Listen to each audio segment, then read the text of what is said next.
Suguru Geto turns his back to walk into the crowds of Shinjuku. The strongest sorcerer alive watches his best friend slip away. But in this timeline, Satoru Gojo refuses to just stand there and let him go. The cursed energy sparks. Blue pulls space itself together. Before Geto can take his third step, Gojo stands directly in front of him. His hand grips Geto by the collar. He ignores the staring pedestrians. He ignores the rigid rules of Jujutsu society. Satoru Gojo stares through his dark sunglasses and demands to know the truth about the vomit-soaked rag that Geto has been swallowing for the entire last year. This single action rewrites the entire history of Jujutsu Kaisen. Geto tries to pull away. He attempts to deliver his speech about the monkeys. He tells Gojo about his twisted plan to kill every non-sorcerer to eradicate curses forever. Canonically in Chapter 78, Gojo freezes in this exact spot. Gojo cannot comprehend the sheer scale of this madness, but right now Gojo does not let the shock paralyze his muscles. He tightens his grip on the fabric. He remembers the heavy bags under his best friend's eyes. He remembers the drastic weight loss. He remembers the grueling summer that ruined everything. Gojo tells Geto that killing millions of innocent people will not stop the foul taste of curses. Gojo shoves Geto backward, pinning him to the brick wall of a nearby alleyway. He unleashes a fraction of the Limitless to create an impenetrable barrier between them and the civilian world. Geto summons a curse. A massive Grade 2 spirit manifests to break the hold. Gojo obliterates the creature with a single casual glance. He strips away the fake bravado and forces Geto to face the ugly reality of his trauma. Geto is not a divine god judging humanity. He is a broken teenager crumbling under the immense weight of a cursed technique that forces him to ingest human misery. The physical confrontation escalates. Geto screams about the meaningless deaths of Yuhebara and Riko Amanai. Gojo listens to every word. He absorbs the pain radiating from his partner. Then he tells Geto they are going home. Geto resists the command. He threatens to kill Gojo right there in the street. Gojo dares him to try. Gojo states as a matter of pure fact that Geto lacks the strength to kill him and lacks the stamina to keep running.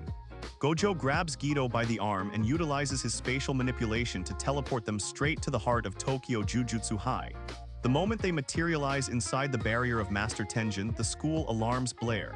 Suguru Geto is an active curse user. He just massacred an entire remote village. The conservative higher-ups issue an immediate execution order. Principal Masamichi Yaga rushes to the scene expecting a gruesome bloodbath. Instead, he finds Gojo standing like a shield in front of a weeping Geto. Gojo makes his final decree to the Jujutsu world. Anyone who wants to lay a finger on Suguru Geto has to go through the Limitless first. The higher-ups tremble in fear. Gojo represents the ultimate pinnacle of Jujutsu. He alone disrupted the delicate balance of the entire world the day he was born. No sorcerer alive can challenge his authority. Gojo forces a strict binding vow upon the Jujutsu conservatives. Geto will remain confined to the Tokyo Jujutsu High campus under the eternal supervision of Satoru Gojo. In exchange for this mercy, Gojo will continue to accept all their dangerous missions. The frightened elders have no choice but to accept the deal. They cannot afford to lose their ultimate weapon. Shoko Iiri steps into the containment room. The reunion is bitter and quiet. Shoko does not offer empty sympathy or soft words. She lights a fresh cigarette and asks Geto if he is done throwing his life into the garbage. For the first time in a full year, the three of them sit together on the floor. The untouchable god of Jujutsu. The reverse curse technique prodigy, the fallen savior. Shoko begins the grueling and painful process of rehabilitating Geto. They restrict his curse technique usage to 0. They analyze the physiological toll of curse manipulation on his body. Shoko discovers the toxic cursed energy residue lingering deep in his digestive tract. She channels massive amounts of reverse cursed energy to flush the accumulated toxins from his system. The physical relief washes over Geto like a tidal wave. He can breathe without tasting dirt, but the mental scars run much deeper than his stomach. Yaga visits the containment room daily. They discuss the true fundamental nature of a Jujutsu sorcerer. Yaga reminds Geto of his own righteous words from before the Star Plasma Vessel mission. Jujutsu exists solely to protect non-sorcerers. Geto argues back that the system itself is a giant meat grinder. It feeds young naive sorcerers to curses bred from the endless ignorance of the masses. Gojo listens silently from the doorway. He realizes his best friend is right about the corrupt system. The structure of their society is fundamentally broken. Months pass in isolation. Geto slowly regains his sanity in the safe confines of the school. He stops looking at ordinary people as disgusting monkeys. He starts looking at them as helpless victims of a stagnant and greedy leadership. Gojo and Geto spend countless hours plotting in the dark dorm rooms. They realize that killing the non-sorcerers is a lazy and ineffective solution. The real enemy sits comfortably behind folding screens in Kyoto. The conservative higher-ups maintain a fragile status quo that relies entirely on the spilled blood of teenagers. Gojo decides it is time to clean house once and for all. The calendar turns to the year 2008. Satoru Gojo and Suguru Geto step out of Tokyo Jujutsu High. They do not walk as mere students. They walk as the twin pillars of a brand new era. They travel directly to the lavish estate of the Jujutsu elders. The conservatives sense the massive shift in the cursed energy hanging in the air. They scramble to deploy the Zenin clan and the Kamo clan to defend the main compound. Naibido Zenin stands blocking the front gates. Gojo tells the fastest sorcerer alive to step aside. Naibido refuses the order. The ensuing battle lasts less than 10 seconds. Gojo does not kill the clan head. He uses a precision strike of condensed cursed energy to shatter Naibido and break his ribs. The message rings clear across the courtyard. Resistance is futile. Gojo and Geto breach the inner sanctum of the estate. The elders sit trembling behind their paper screens. Gojo steps forward and rips the screens apart. He exposes the fragile old men who dictate the lives of the young. Geto steps forward next. He does not summon a single curse. He does not need to show his arsenal. The sheer suffocating volume of his natural cursed energy chokes the air out of the room. Gojo delivers the final ultimatum. The elders will step down immediately from all positions of power. They will transfer all administrative control and financial assets to a new modernized council. If they refuse to comply, Gojo promises to turn their entire ancestral estate into a smoking crater. The elders try to invoke ancient laws and ancestral binding vows. Geto counters every single legal defense they throw at him. He spent his entire confinement studying the Grand Archives. He knows all the legal loopholes. He knows the depths of their corruption. The bloodless coup is a decisive success. The old guard crumbles under the overwhelming might of the strongest duo. Satoru Gojo takes the primary seat of power. Suguru Geto stands right beside him as his chief advisor and head of global operations. The new regime fundamentally alters the Jujutsu world from the ground up. Geto revamps the ancient mission assignment system. He creates specialized strike teams based on tactical synergy. Grade 2 sorcerers are never again sent alone into Grade 1 anomalies. The casualty rate across the country plummets. Shoko leads a dedicated and massive medical division funded by the newly seized assets of the conservative factions. They recruit rogue curse users by offering them full amnesty in exchange for their loyal service under strict binding vows. The chronic manpower shortage ends within a year. Geto finds a bright new purpose. He still consumes curses on a daily basis, but the taste is no longer a heavy burden on his soul. He knows every curse he swallows is a civilian life saved and a young sorcerer protected. He shares the heavy load with his family. Gojo uses his pristine 6 eyes to optimize the distribution of powerful curse tools. The world grows safer by the day. Years pass in a blur of positive progress. The timeline diverges massively from the canon we know. Because Geto stays safe inside the stronghold of Tokyo Jujutsu High, he never establishes his violent cult. He never wanders the countryside collecting curses from desperate people. More importantly, he never dies in a cold alleyway in Kyoto. Kenjaku watches all of this unfold from the deep shadows. The ancient brain parasite desperately needs Geto and his curse manipulation to trigger the apocalyptic culling game. But Kenjaku cannot ever touch Geto. Geto is perpetually flanked by Satoru Gojo or Hidan behind the upgraded barriers of the school. Kenjaku is forced to wait in the stolen body of Kaori Itadori. He realizes his grand 1,000-year plan is rotting on the vine. The cursed prison realm remains buried and useless. The specific conditions required for sealing Gojo are impossible to meet without wearing Geto's face to trigger the mandatory 1 minute of hesitation in Gojo's mind. The devastating Shibuya incident dies before it is even conceived in the dark. We reach the pivotal year of 2018. Yuji Itadori eats the rotten finger of Ryomen Sukuna, but the official response is vastly different. The execution order is never a real threat to the boy. Gojo and Geto arrive at the high school in Sendai together.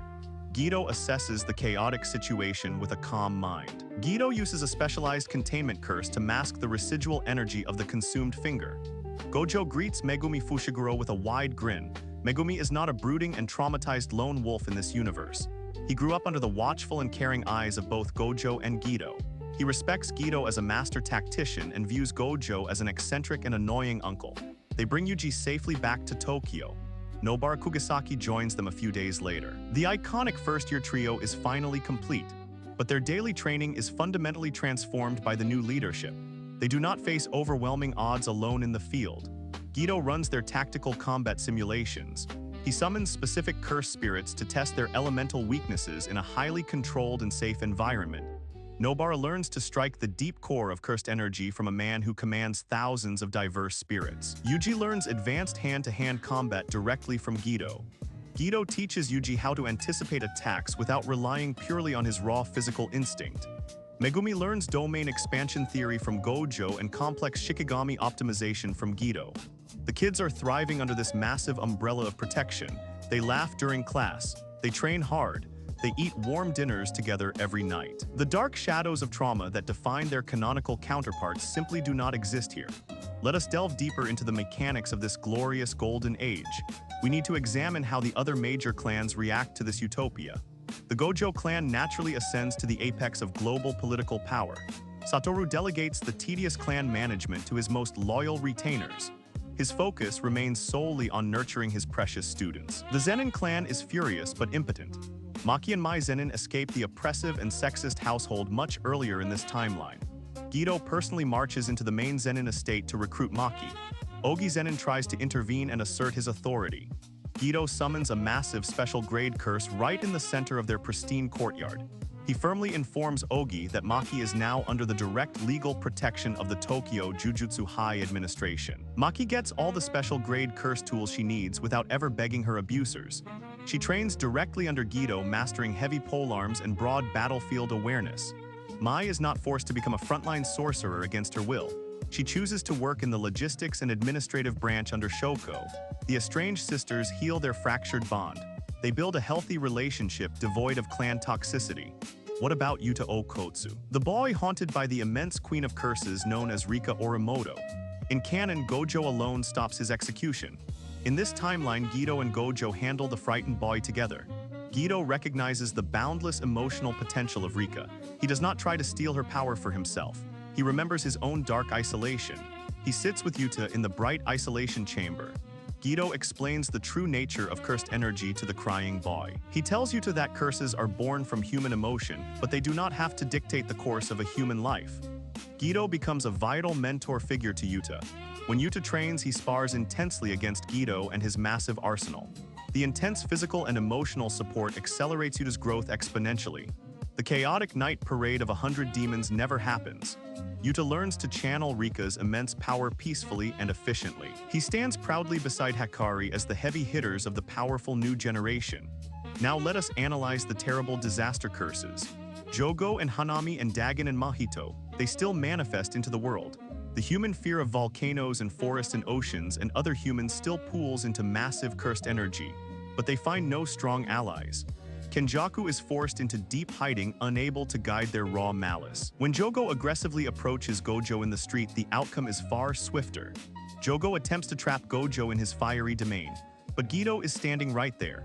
The exact moment Jogo opens coffin of the Iron Mountain, Geto unleashes a massive swarm of cursed spirits to shatter the barrier from the outside. Gojo simply reaches forward and tears Jogo's head off his shoulders. There is no drawn-out spectacular fight. There is only the overwhelming and terrifying efficiency of the strongest duo acting in perfect sync. Mahito attempts to manipulate vulnerable human souls in Kawasaki. Geto tracks the foul residual cursed energy of idle transfiguration. Mahito expects to fight a single disorganized sorcerer. He finds himself surrounded by a suffocating domain built of 2,000 curses. Geto does not let Mahito speak a single word. He subjects Mahito to the crushing spiral of Uzumaki. He extracts the curse technique for his own arsenal. The disaster curses are brutally exterminated before they can organize any real threat. This shifts the entire paradigm of the global Jujutsu world. Master Tenjin remains perfectly safe in the deep tombs of the star. Without Kenjaku forcing the violent evolution of humanity through the culling game, the national barriers remain incredibly stable. Yuki Tsukumo finally returns to Japan from her overseas travels. She expects to find a broken and bleeding system. Instead, she finds Geto implementing her exact philosophical ideals. Geto is teaching young sorcerers to properly control their cursed energy leakage. They are actively working towards a world where curses are literally starved of their emotional fuel. Yuki happily joins the faculty. She brings her extensive research on the human soul and cursed energy. the Tokyo branch becomes an unstoppable powerhouse of innovation. October 31st finally arrives, the fateful date that was meant to be the horrific Shibuya incident, the date that broke the entire Jujutsu world. In the original timeline, this night is a massive slaughterhouse. Nanami dies a gruesome death. Nobara falls in battle. Megumi is possessed by the King of Curses. Gojo is locked away inside the dark prison realm. Millions of innocent civilians are trapped and brutally massacred in the subway stations. But look at this golden timeline. The orange sun sets beautifully over Shibuya. The streets are packed with young people laughing in colorful Halloween costumes. The bright lights flash across the famous Scramble Crossing. There is no dark curtain falling from the sky. There is no sinister veil trapping the innocent civilians. There is no mutated army of transfigured humans waiting in the deep subway stations. Instead, we see the Tokyo Jujutsu High staff out on a quiet routine patrol, just to be safe and maintain the peace. Nanami Kento adjusts his spotted tie. He checks his expensive watch. He is not exhausted to his bones. He is not battered and bleeding. He is calmly observing the loud crowds. He actually enjoys his job now. The new administration values his personal time. He knows his overtime pay is guaranteed, and his life is no longer considered an expendable asset. On the high roof of the Shibuya 109 building, Satoru Gojo sits resting on the concrete ledge. His blindfold is off. The glowing blue six eyes process the sprawling, vibrant city below.